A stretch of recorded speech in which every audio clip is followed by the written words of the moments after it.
ইয়াতে কৈছে যে 13,013 সংখ্যাটো 13ৰে বিভাজ্য 14ৰে আৰম্ভ হোৱা 5টা অংকৰে গঠিত ক্ষুদ্ৰতম সংখ্যা আৰু 13ৰে সম্পূৰ্ণৰূপে বিভাজ্য হোৱা সংখ্যাটো কি ঠিক আছে সো 14ৰে আৰম্ভ হোৱা বুলি কৈছে গতিকে এইকেটা অপচন দিয়া আছে এইকেটা অপচনৰে এটা শুদ্ধটো হ'বই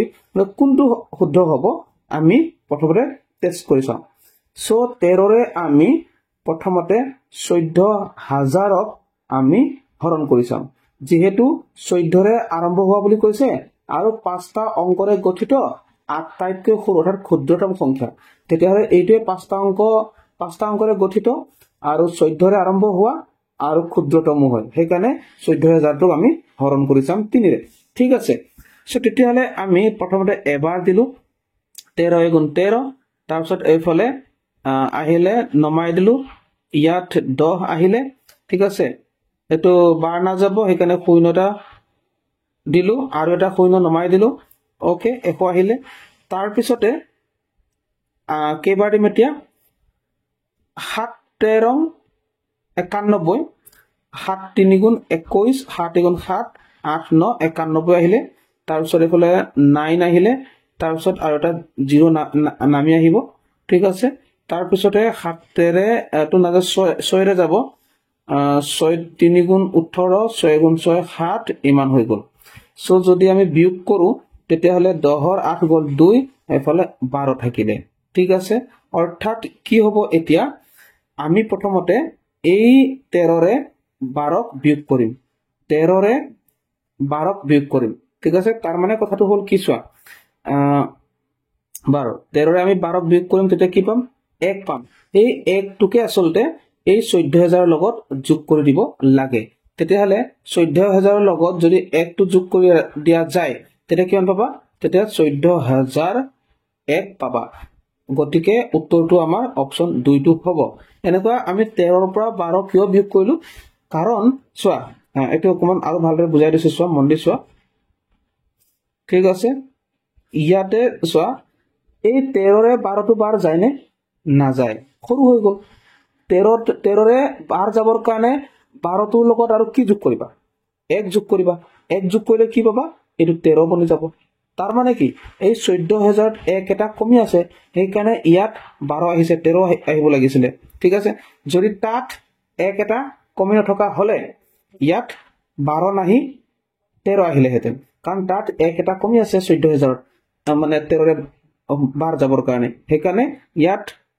13ৰে 12 টো প্ৰথমতে বিয়োগ কৰিলো আসলে কিমাননো কমি আছে আমি গম পালো যে 1 কমি আছে আৰু সেই 1 টুকে আমি এই 14,000 লগত যোগ কৰিব লাগে আৰু হেতু আমাৰ উত্তৰো হ'ব যেনে কোনটো 14,001 ঠিক আছে কেনেকৈ কৰিলো তোমালোকে বুজিব পাৰিলানে ভালদৰে তোমালোকে মনোযোগেৰে ৰিভিজন কৰিছোৱা ৰিভাইজ কৰিছোৱা নিশ্চয়কৈ বুজিব পাৰিবা ওকে ইয়াত কৈছে এই যেটো সংখ্যা 55,055 সংখ্যাটো 11ৰে হৰণ কৰিলে ভাগফল পোৱা যাব সো 11ৰে হৰণ কৰিবলৈ কৈছে তোমালোকে হৰণ কৰিবৰ কাৰণে যিমান ইজি যেন দেখিছা এটো কিন্তু ইমান ইজি নহয় ওকে সো প্ৰথমতে 11ৰে আমি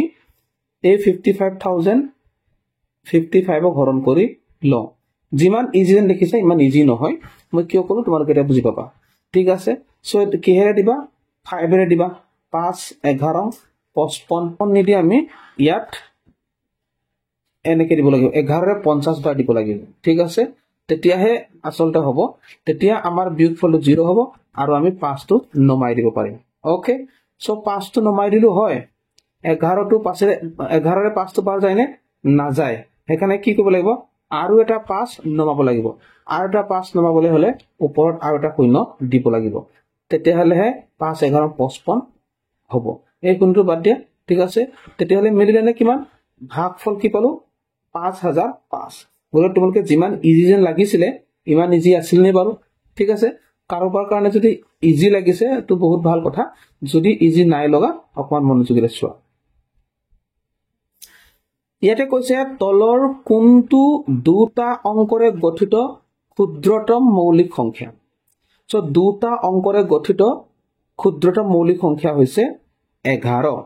কাৰণ 11ৰ উৎপাদক দুটা মৌলিক সংখ্যা হবলৈ হলে কি হব লাগিব মৌলিক সংখ্যা হবলৈ হলে সংখ্যাটো বাৰ যোৱা সংখ্যা মাত্ৰ দুটা হ'ব লাগিব 11 নিজেই হ'ব আৰু 1 হ'ব তাহলে সংখ্যাটো নিজেই হ'ব আৰু 1 হ'ব ঠিক আছে গতিকে অপচন সি টো শুদ্ধ 11 টো হৈছে দুটা অংকৰে গঠিত ক্ষুদ্ৰতম মৌলিক সংখ্যা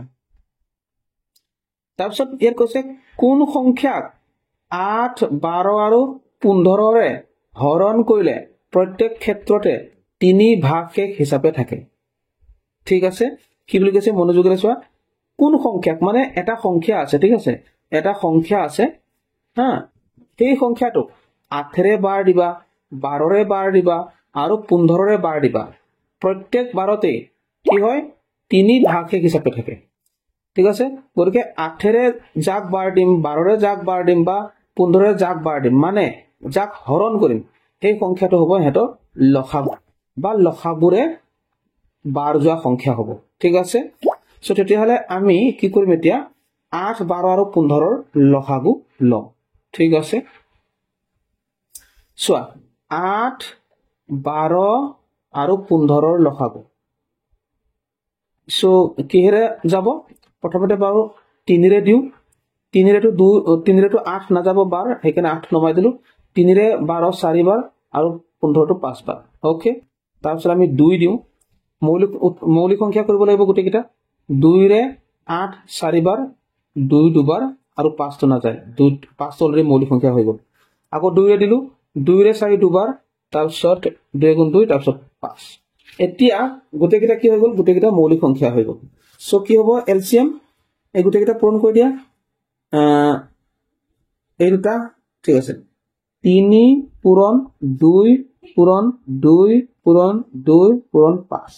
একটো বাদ দিয়া ঠিক আছে একটো যিকোনো সংখ্যাৰ লগত পূৰণ কৰিলে সেই সংখ্যাটো পাবা না হেকানে গতিকে পূৰণ কৰিলে কি হ'ব পাবা 3 দুগুণ 6 6 দুগুণ 12 12 দুগুণ 24 5 24 কিমান হ'ব 5 24 আসলতে 120 হ'ব সো 5 4 গুণ 20 ৰ শূন্য কৰিব 2 5 দুগুণ 10 11 12 120 পালো ঠিক আছে এতিয়া কথাটো হ'ল কি এই যেটো 120 সংখ্যাটো 8 ৰে সম্পূৰ্ণৰূপে বাৰ যায় অৰ্থাৎ বাকি নাথাকে 12 ৰেও সম্পূৰ্ণৰূপে বাৰ যায় অৰ্থাৎ বাকি নাথাকে 15 ৰেও সম্পূৰ্ণৰূপে বাৰ যায় অৰ্থাৎ বাকি নাথাকে কিন্তু আমাক ইয়াত প্ৰশ্নত কি বুলি কৈছে যে কোন সংখ্যা 8 12 15 ৰে হৰণ কৰিলে প্ৰত্যেক ক্ষেত্ৰতে 3 ভাগ শেষ থাকে অৰ্থাৎ বাকি থাকে সো তেতিয়াহলে এই 120ক যদি 8 12 আৰু 15 ৰে সম্পূৰ্ণৰূপে বাৰ যায় অৰ্থাৎ ভাগ শেষ নাথাকে তেতিয়াহলে ইয়াৰ লগত আমি 3 যদি যোগ কৰি দিও অৰ্থাৎ 123 এই 123 8 ৰে বাৰ দিলে 3 ভাগ শেষ থাকিব 12 ৰে বাৰ দিলে 3 ভাগ শেষ থাকিব আৰু 15 ৰে বাৰ দিলে 3 ভাগ শেষ থাকিব বুজি পালানে গতিকে উত্তৰটো হ'ব 123 অপচন 1 টো শুদ্ধ উত্তৰ ঠিক আছে কেনেকৈ কৰিলো বুজি পাইলা যদি অসুবিধা পাইছা অকমান ৰিভাইজ কৰি চোৱা ধুনীয়াকৈ বুজি